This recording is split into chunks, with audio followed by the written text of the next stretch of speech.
자, 안녕하세요. 지난 시간에 이어서 원효 불기 이야기 계속 해드리도록 하겠습니다. 원효는 어디에도 걸림이 없었다. 대자유인 원효? 뭐 이런 식의 번역하면 그렇게 될 거예요. 그런데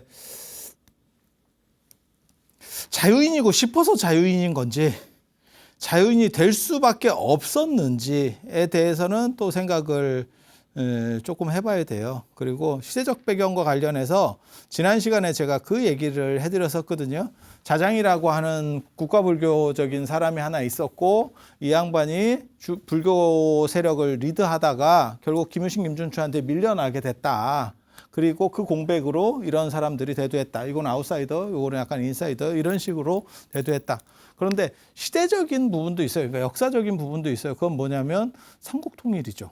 그래서 저 당시에는 어떤 식의 논점이 있냐면 삼국을 통일했으니까 신라라고 하는 하나의 어떻게 보면 큰 축이 있는 거고 그 밑에 두 개의 약간 떨거지 국가가 있는 거죠.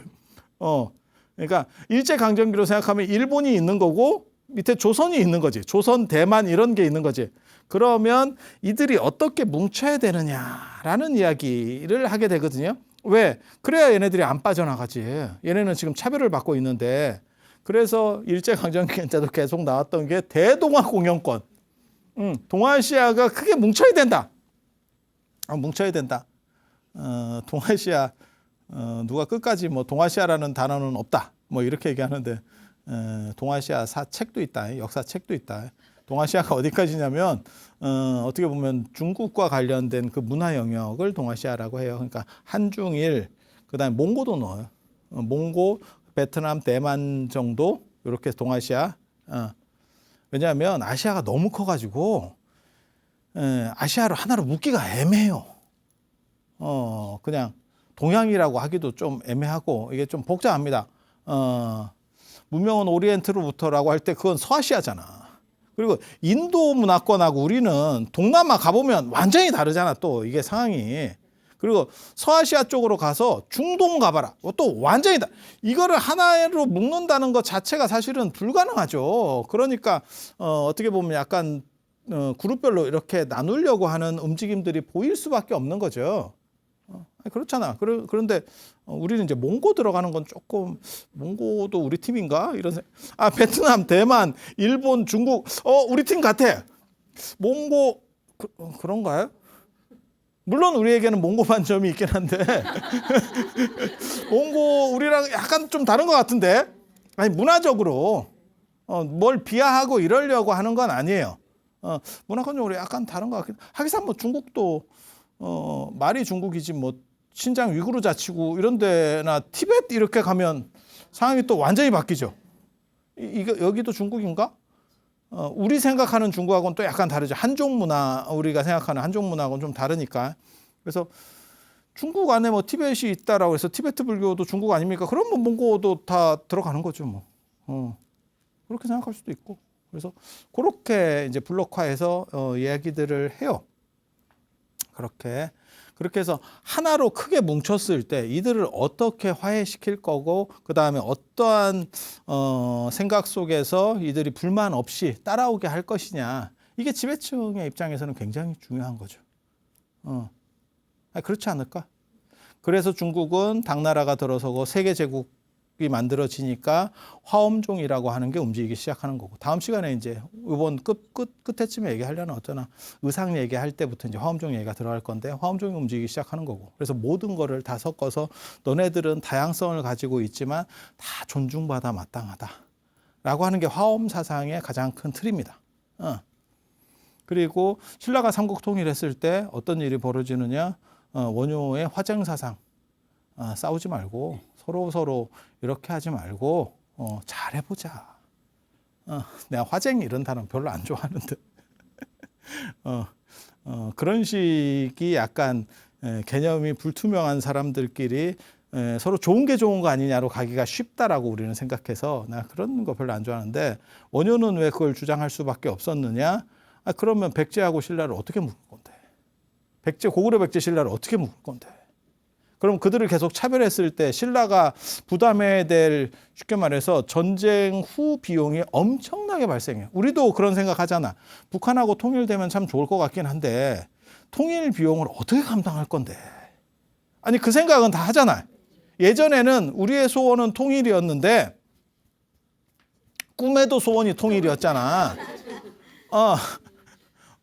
근데 지금은 젊은 애들 입장에서는 통일이 안 돼도 괜찮다도 굉장히 많은 거고, 빈도수가. 왜냐하면 통일을 했을 때 생길 수 있는 감내해야 될 고통이 굉장히 심한 거죠. 독일도 그랬는데, 우리가 독일보다 약한데, 독일이 통일되고 나서 유럽의 환자라는 소리를 들었고, 유로화가 만들어지고, 유로존이 만들어지면서 독일이 살아나게 된 거거든요. 거꾸로. 그래서 유럽의 병자 소리를 들었는데 우리가 그걸 견뎌낼 수 있겠냐에 대한 생각이 있는 거죠. 그러니까 요거를 잘 정신적인 어떻게 보면 이데올로기로 아무리지 않으면 이게 비용 발생이 너무너무 커지는 거예요. 그러면 통일 안 하는 것만 또 못해. 어떻게 보면 다 힘들어져. 에브리바디 다 힘들어져. 이해가 되죠? 그게 지금 우리만 그렇겠냐고.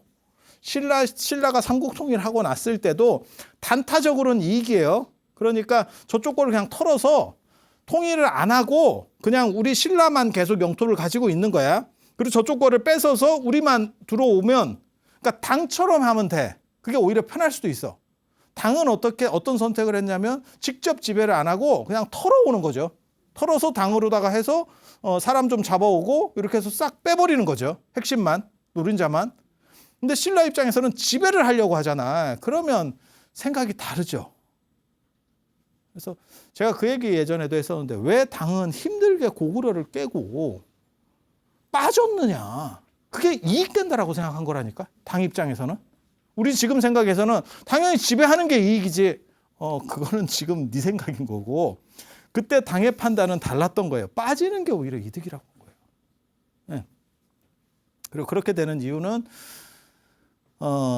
거치는 세금보다 지배해서 들어가는 돈이 더 많기 때문에. 그러니까 실크로드 같이 무역 루트가 있으면 거기서 세수가 오니까 관계가 없는데 이거는 너무 별로 인구 밀도도 별로 없고 땅만 넓고 몽고가 우리보다 땅이 훨씬 크거든요. 그런데 몽고가 인구가 한 500만 되거든요. 야 미친다 이러면 어떻게 개발할 거야? 철도를 깔자니 500만을 대상으로 철도를, 야 고속철도 깔을래? 이게 견적이 안 나와. 땅은 커. 우리가 유기적으로 좀 움직일 수 있는 이유는 뭐냐면 땅도 작은 데다가 수도권에 밀집돼 살기 때문에 거기만 이렇게 깔면 로켓 배송이 되는 거야 우리는. 아니 그게 가능하다니까. 근데 몽고 생각해봐. 500만인데 우리보다 땅이 훨씬 커. 그거 어떻게 깔 거야? 이게 쉽지가 않아요. 그냥 생각해 보시면. 그래서 당나라 입장에서는 고구려가 약간 몽고 같은 느낌이야. 그러니까 다 털어서 돈 될 만한 거하고 사람들, 옛날에는 사람이 곧 자본이거든요, 일종의. 그래서 사람들 싹 빼가지고 싹 끌고 싹 빠져버리는 거지. 그리고 거기는 그냥 알아서 이렇게. 제가 늘상 그런 얘기 하잖아요.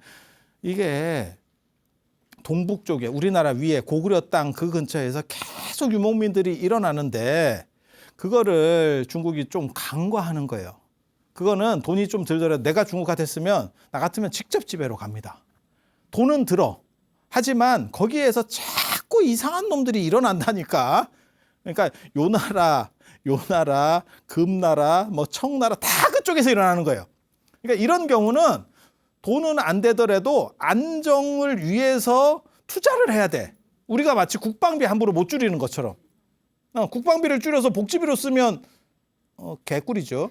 하지만 그거를 뺄 수는 없는 거야. 이게 굉장히 우선적인 거야. 식량 안보 뭐 이런 것도 마찬가지예요. 아니, 뭔 뜻인지 아시잖아요. 근데 중국은 그 생각은 잘 안 했어. 그러니까 거기서 계속 문제가 벌어지면서 한번 걔네가 쳐들어오면 그 전쟁 비용이 이거 지배하는 때 비용하고는 비교도 안 되는 전쟁 비용이 나가는 거예요. 그리고 실제로 대부분 졌습니다. 요 나라 때 졌지, 그 다음에 금나라 때 졌지, 나중에 청한테 밀렸지, 다 진 거예요. 그쪽 세력들한테. 어떻게 보면 중국이 유일하게 중국 한족이라고 얘기하기도 좀 그런데 아무튼 뭐 중국의 정통 왕조 중에서 동북쪽을 이겼던 건 당나라밖에 없어. 나머지는 그쪽한테 다 물렸어. 거꾸로 물렸어. 그래서 그런 부분들이 존재하는 거예요. 그래서 신라는 직접 지배를 하려고 했었기 때문에 한반도에 직접 지배를 하려고 했을 때 어떻게 해서든지 버무려야 되고 그 버무리는 과정에서 원효가 제시했던 건 화쟁이에요. 네가 맞다가 아니고 둘 다 거리를 띄워놓고 서로 맞다를 해주고 서로 양보하도록 해줘버리는 거예요. 그게 화쟁이에요. 화쟁. 그래서 원효가 제시한 건 화쟁이고 잘 이제 서로들의 누구를 이렇게 피라미드처럼 세워가는 게 아니고 서로를 인정해 가면서도 화합시키겠다라고 하는 그러한 관점을 제시한 거고 의상은 화엄사상 모든 것은 개별적으로 존재하면서 다 그 나름의 완성된 완료성을 가지고 있다. 그래서 결국은 이쪽 자장이 얘기한 거는 어떻게 보면 시스템의 문제였고 이들이 얘기한 건 하나로 섞는 문제였었어요. 그리고 이쪽은 비주류였기 때문에 아웃사이더니까 산발적으로 영향만 줄 수 있는 거지.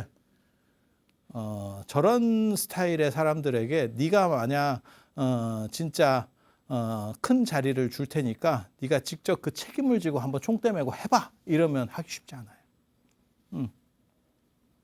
그러니까 뭐 그런 것도 있는 거지. 노동운동 하시는 분한테 그러면 당신이 국가를 한번 운영해 보세요 이러잖아. 야, 쉽지 않다. 비판하기는 쉬워. 비판하기는 쉬워. 네가 운영자가 돼 보세요. 야, 그거 생각하지 그렇게 쉬운 게 아니야. 예. 그래서 멋있어 보이는 사람들은 비판은 잘해.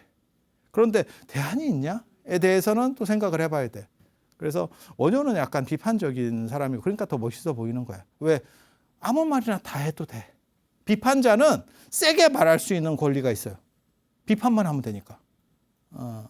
그렇지만 그쪽 집단은 주류가 될 수 없어요. 그래서 의상계 화엄종이 주류가 될 수밖에 없는 구조라고 보시면 돼요. 그리고 중국적 영향도 있죠. 왜냐하면 중국에서 화엄종이 유행하니까 그 영향을 또 받게 되는 거죠. 우리 안에서의 어떤 화엄종이라고 하는 것도 영향을 받게 되는 거죠. 원효와 관련해서 이름을 제가 얘기를 안 했더라고. 설서당이에요. 이거 진짜 자뻑 굉장히 심한 분입니다. 불지촌에서 태어났고 부처님 땅 자기가 만든 자기의 어떻게 보면 생가는 초계사 처음으로 법을 열었고 자기가 태어난 데는 사라사라고 하는 절이 만들어졌고 그 다음에 이름은 새벽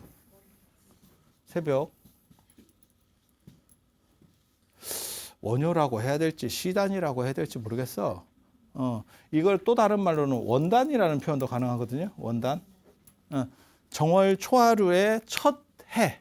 우리가 정동진 같은 데서 보는 첫 해. 그러니까는 내가 기준이자 내가 밝음에 어떻게 보면 짱이야. 내 앞에는 다 꽝이고 나부터야. 이런 의미를 가지고 있어요. 근데 이름도 설서당이에요. 이게 뭘 얘기하는지 진짜 이름인지 정확하게 잘 모르겠어. 만약에 진짜 아들 이름을 서당이라고 지었다면 부모도 약간 자뻑. 서당, 신당 이렇게 나오는데 새로 들어올린 깃발 이런 뜻이에요. 깃발을 새로 들어올렸다 이렇게. 그 얘기는 뭐냐면 어떤 기준을 세운다 라고 하는 거거든. 설씨는 육부촌에서 나옵니다. 신라의 박격것에 내려올 때 육부촌장이 있었다. 그 중에 설씨가 있는 걸로 봐서 신라에 있었던 전통적인 어떠한 성씨였었나 이런 정도 추정은 해볼 수 있습니다. 원효 하면 이제 또 빠질 수 없는 이야기가 원효 유학 가서 해골물 마시는 이야기는 의상 쪽에서 나올 거예요. 의상 쪽에서. 그래서 이제 제일 원효와 관련해서 중요한 이야기 요석공주 이야기. 요석공주 이야기. 그래서 그렇게 얘기를 했대. 노래를 불렀대. 그러니까 원효는 화엄사상에 입각해서 무해가 모든 것은 장애가 없고 그게 쉽게 말해서 본질적으로 우리는 다 깨달아 있다라고 하는 이야기예요. 약간 이상적인 이야기예요. 그러니까 신분이 높든 낮든 그 사람이 여성이든 남성이든 간에 젊고 그 다음에 나이 들고를 떠나서 인간은 그 자체로 존엄성과 완결성, 완전성을 가지고 있다라고 하는 게 어떻게 보면 화엄의 성기론이라고 합니다. 성기, 본성의 완결성이라고 하는. 그래서 그렇게 놓고 보면 모든 사람들은 다 깨달음을 얻을 수 있어. 그래서 이제 무해가라고 하는 일체의 무해도인이라고 하는 이야기를 가지고 화엄경에 나오는 이야기를 가지고 무해가를 뭐 박을 두드리면서 뭐 춤을 추고 뭐 몰라 나도. 그래서 사람들에게 볼거리도 주고 구경도 시켜주고 너네가 다 존중받아 마땅한 사람들이야. 그래서 원효가 몸소 그걸 보여주지. 몸소 그걸 보여주지. 그래서 무해가를 얘기하면서도 귀족적이고 싶어하는 생각이 있어요, 이 사람이. 그래서 너네는 다 장애 없는 도인이야. 무해도인이야. 실제로 너네가 갇혔다라고 생각하는 것은 그것은 착각이야. 착각인데 배가 고프죠. 저같이 그냥 맨바닥에서 자는 사람이 있는데, 전 맨바닥에서 자는데, 아무리 마음을, 사람들이 저한테 그렇게 얘기해요. 그 바닥에서 자면 허리가 안 쑤셔요? 아니, 처음부터 계속 그런 식으로 자면 안 쑤셔요. 정확하게 말하면.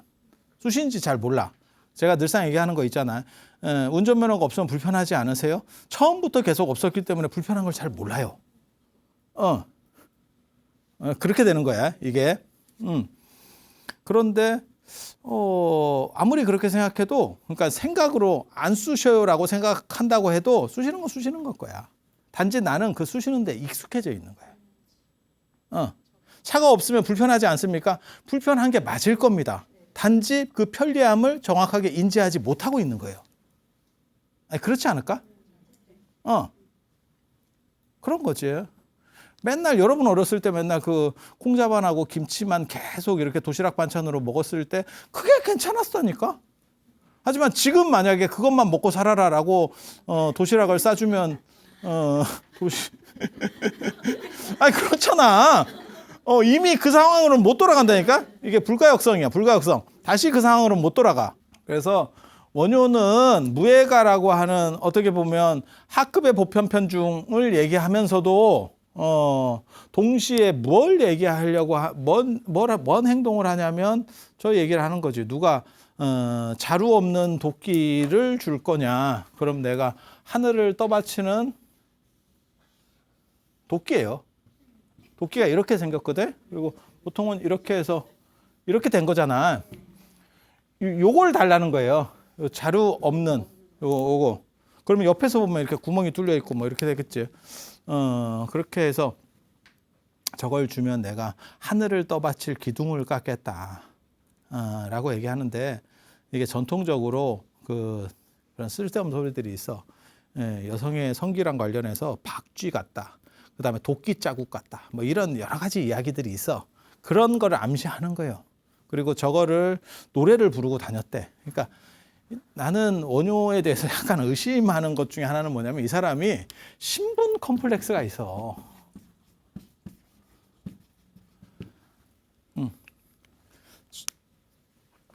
저 같은 경우가 사실은 스님들 제가 이렇게 절에서 살아보면 스님들 중에 학력 컴플렉스 있는 사람이 생각보다 많아요. 근데 저 같은 경우는 그런 거는 거의 컴플렉스가 없거든요. 그냥 뭐 그런갑지 뭐. 내가 안 해본 거는 유학 안 가본 거 외에는 없는데 나 유학 갈 형편이 안 됐어요. 형편이.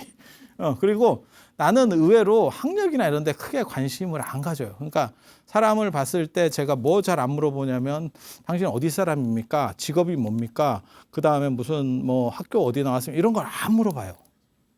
제 특징이. 그러니까 몇 년을 같이 있었는데 그 사람에 대한 신상 정보가 별로 없어. 그런 거 안 물어보고 그냥 그 사람이 어떤가를 보려고 노력해요. 그런 쓸데없는 사전 정보 있어봐야 별 볼 일 없어. 그리고 학력 높아서 뭐 공부를 뭘 어떻게 하고 뭐 좋은 학교를 나오고 저 학교를 나와도 안 되는구나. 막말로 얘기해서 그냥 여러 사람을 쭉 만나보면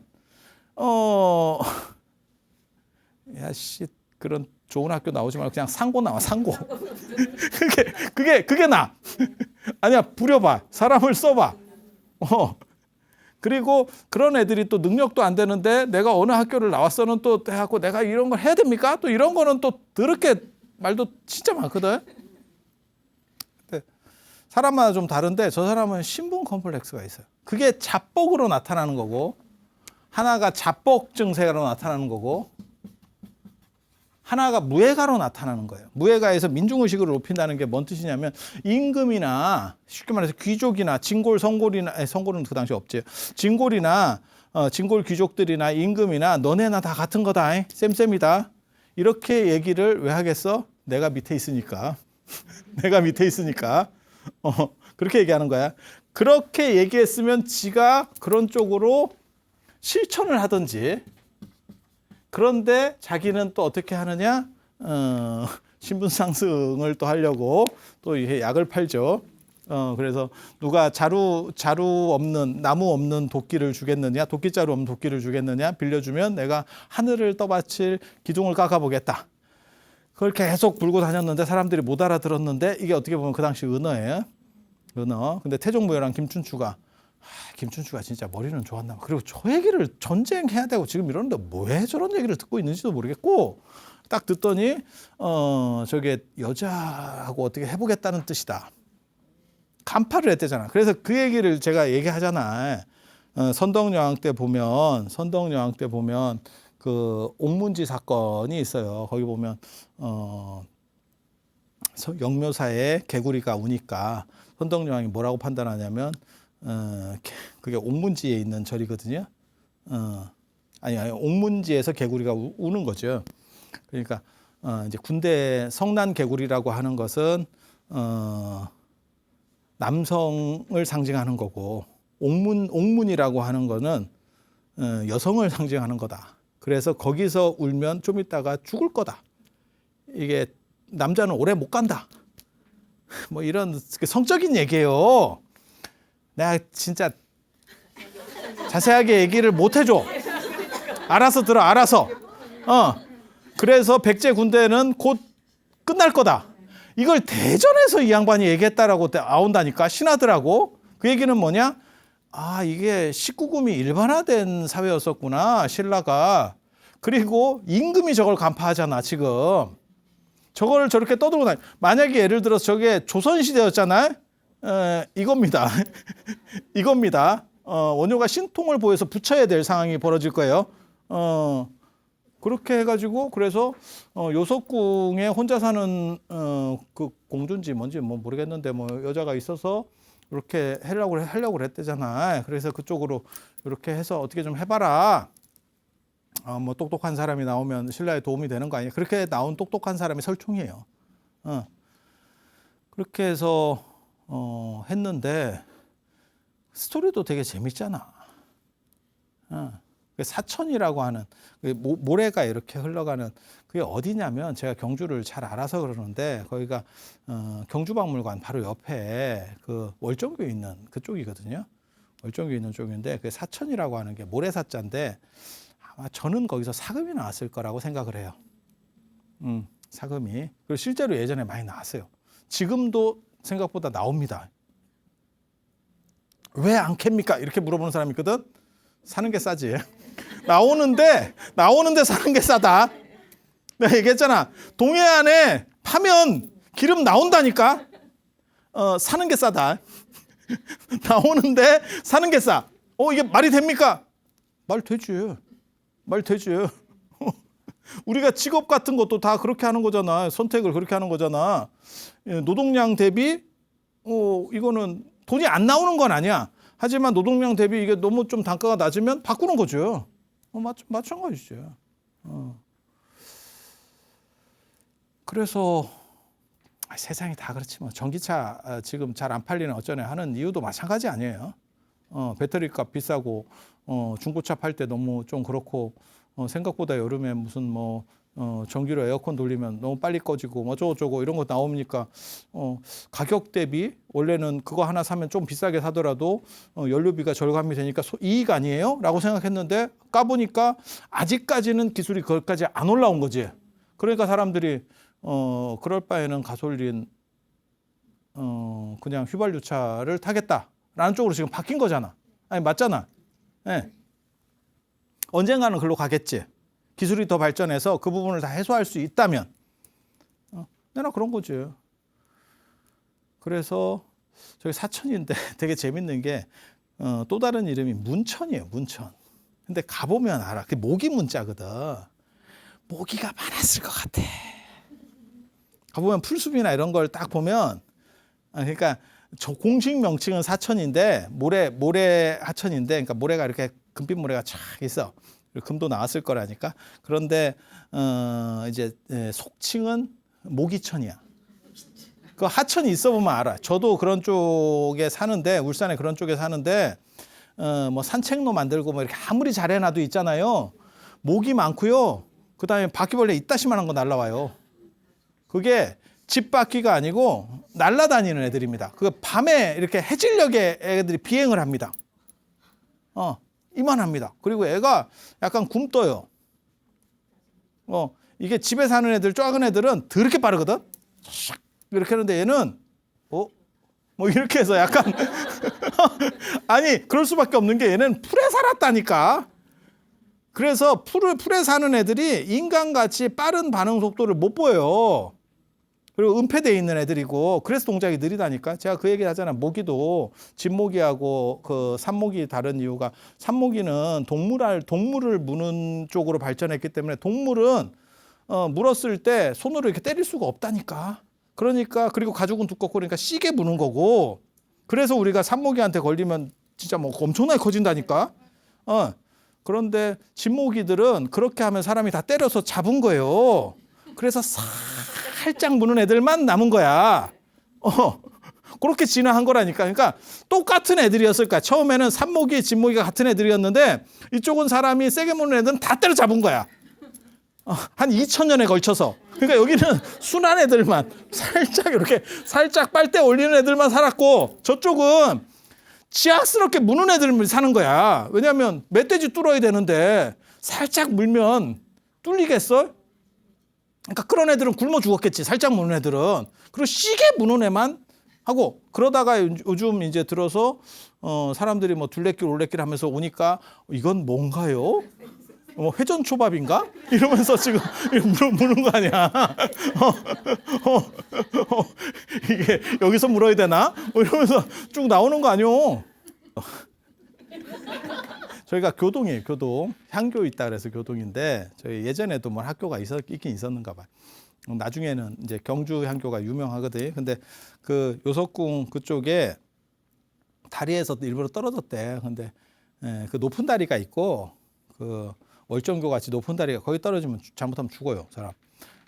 근데 아마 밑에 판자다리 이런 거 그런 데 갔겠지. 그러니까 사람들은 보통 그런 데 다니고 지름길로 다니고 이러다가 이제 약간 물에 빠진 것처럼 이래가지고 거기 들어가는.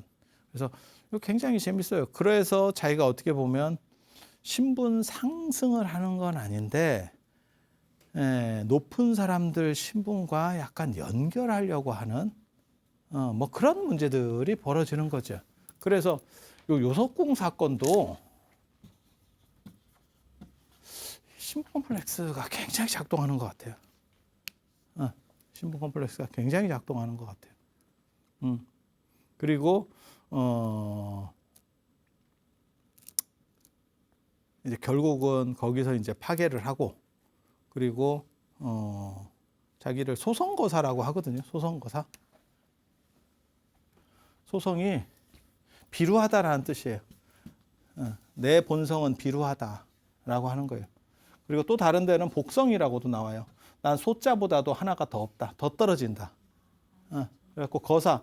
그래서 원효는 거사예요. 스스로 거사라고 얘기하고 저걸 환계라고 합니다.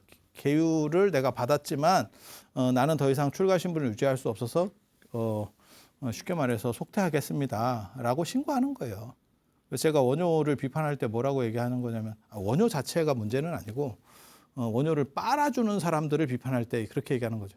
스님도 아닌데 왜 자꾸 스님이라고 하느냐. 스스로 탈퇴한다고 했는데 왜 탈퇴원을 낸 사람도 소소원이라고 자꾸 얘기를 하느냐. 그리고 원효과들이 있어요. 저게 중국에도 이 원효 스타일의 사람이 이통현이라는 사람이나 원효보다 약간 늦은 사람이에요. 그리고 누가 있냐면 이타고 이런 사람들이 다 원효같이 산 사람들이에요. 그러니까 천재성을 가지고 있으면서 시대적 한계를 돌파하지 못하고 약간 또라이틱한 행동들을 하는 사람들, 약간 다른 관점에서 자유롭게 살려고 했었던 사람들, 그리고 저런 사람들이 예술적인 기질들도 있었을 거라고 저는 생각을 해요. 그래서 제도권에 존재하기는 좀 힘들었던 사람이고, 그래서 그렇게 해서 나온 게 결국 설총이라는 사람이 나왔고, 설총이 신라의 10대 현인이에요. 10성이라 그래서 10명의 뭐 성인 어쩌고저쩌고 하는데, 그 보면 원걸 거인 이런 사람 누군지 모르겠고, 김대문 화랑새기 쓴 사람이고, 이런 사람 저도 잘 모르겠어요. 근데 되게 재밌는 게 요 일대 삼최라고 그 유명합니다. 최승우, 최원희, 최치원, 세 명 다 같은 동지대 사람이에요. 그래서 일대 삼최 같은 시대 때 세 명의 최 씨가 유명했다.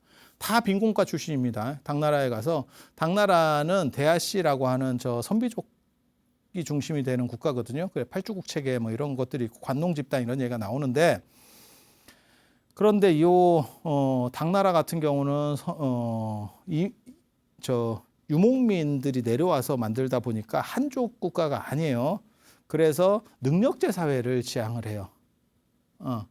한족 국가들은 어떤 체계를 가지고 자기네들이 쪽수가 많으니까 그걸 가지고 눌러버리려고, 소수 민족들이나 이런 것들을 눌러버리려고 하는 방식을 쓰고, 유목민 국가들의 특징은 능력제입니다. 능력으로 그냥 발탁하겠다. 왜? 어차피 우리가 숫자가 적거든. 이게 안 돼요. 다수로 이길 수가 없어. 그래서 빈곤과 같은 경우가 이제 외국인 특별전형 뭐 이런 거, 외국인 특례 시험이지. 우리도 비슷한 거 있어. 우리나라에도 있어. 그래서 그런 식으로 해서 다 급제했었던 사람들인데, 되게 재밌는 게 셋 다 최치원 때 이미 벌써 늦잖아요, 좀 시대가. 그래서 이 최치원 때 보면 같은 시대에 살았는데, 최승우라는 사람은 견훤 쪽에 붙습니다. 견훤의 책사가 되고요.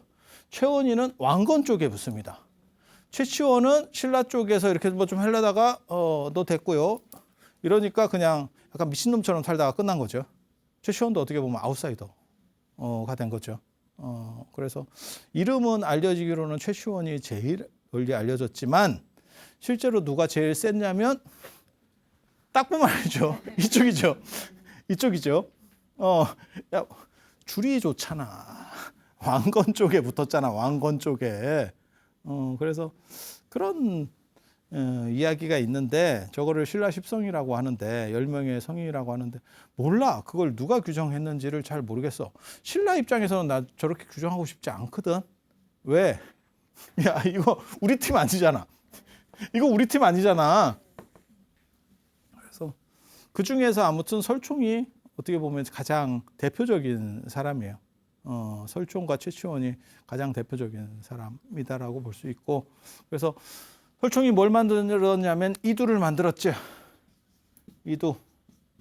우리나라 말로 한자를 동원해서 우리나라 말을 기록할 수 있는 방식들을 만들었고, 그리고 이게 나중에 어떻게 보면 한글의 원류라고 보는 사람도 있어요. 그런 썰도 있어. 썰도 맞는 건 아니고 그런 썰도 있어. 그래서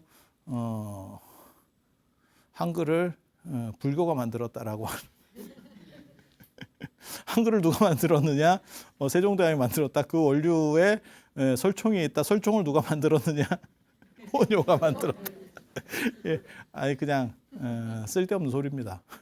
쓸데없는 소리. 그렇게 말하는 것도 있어. 그리고 원효가 초지보살이라는 얘기가 있어요. 초지보살. 초지보살. 화엄경에 보면 십신, 십주, 십행, 십회양, 십지, 등각묘각. 그래서 이게 50 플러스 52위거든요. 근데 십지가 아니까는 등각묘각 밑에가 십지가 있는 거예요. 십신, 십주, 십행, 십회양, 십지니까. 그래서 십지가 환희지, 이구지, 발광지, 염해지, 그다음에 난승지. 제가 써놨잖아. 그래서 이렇게 현전지, 원행지, 부동지, 선해지, 법운지. 나 저런 거 고등학교 때 외웠는데 지금 잘 못 외워. 지금은 다 따떨어졌다 하거든. 왜냐하면 저런 걸 1년에 한 번도 쓸 일이 없어. 그럼 고등학교 때는 왜 저런 걸 외웠느냐? 그때는 법수 같은 걸 많이 외웠어요. 이런 개수 나오는 거를 쭉 다, 뭐 37조도품 하면 37가지를 외우고 뭐 이런 걸 했었어요. 근데 한 번 외워놓으면, 잘은 들어가. 이 중에서 중요한 게 뭐냐면, 부동지하고 팔지, 부동지, 그 다음에 법운지. 그런데 원효는 환희지. 예, 초지보살쯤 되는 거 아니냐라는 얘기를 하는데 보살이 대처승인가 싶은 생각이 있고 이게 뭔가 싶은. 그래서 원효는 어떻게 보면